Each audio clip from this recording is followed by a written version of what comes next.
Today is December 7th, 2019.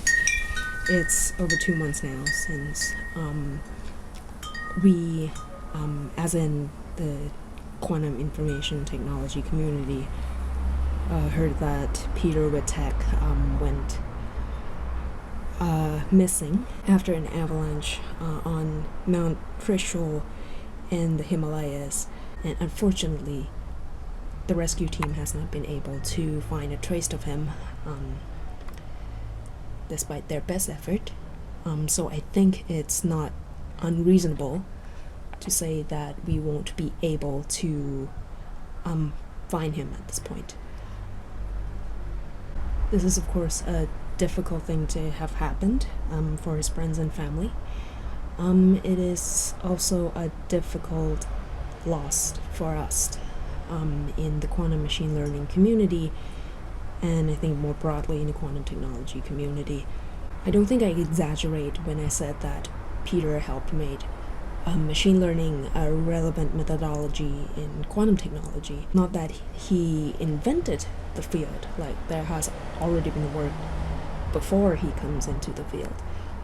But I think with his expertise and knowledge in classical machine learning, in classical computer science, he kind of points a more proper way of engaging with those things than what physicists stumbling around would have done all by ourselves. Like, we would probably eventually have gone there, but with his help we probably would have find the way much faster. So I was one of those physicists who was using machine learning during my PhD, and I got a chance to collaborate with Peter on the project. So even though I said it's a collaboration, actually it was more like I was there receiving his wisdom and generosity, along with my supervisor's wisdom and generosity, and floundering on the project, trying to get it work rather than anything else. And that's actually something that comes up often as I go through posts of people talking about Peter in the wake of his disappearance, is people talking about his generosity and his kindness in giving his time and his energy into helping other people in their work and collaborating with them. And that is the sense that I got when I work with him, as well as there's this openness to him when he talks about his ideas and his knowledge and what he knows, and what he thinks and everything. Not that he was discussing any detail of the project that he was working on with other people, but he was also not keeping away any information that might be relevant to what we were talking about. Just to be clear, he's not the only scientist who is like that.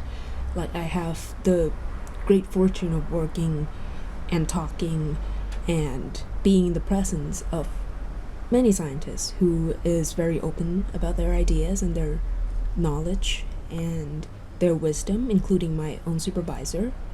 And I have been encouraged to do the same. I was never in the environment that I was told to play the game, as it were, to keep some information away from your competitor, or to think of any scientist as a competitor even, but to think of other scientists as a colleague and as a person who you might have a future of collaborating with or working on something together, instead of someone who might steal your ideas.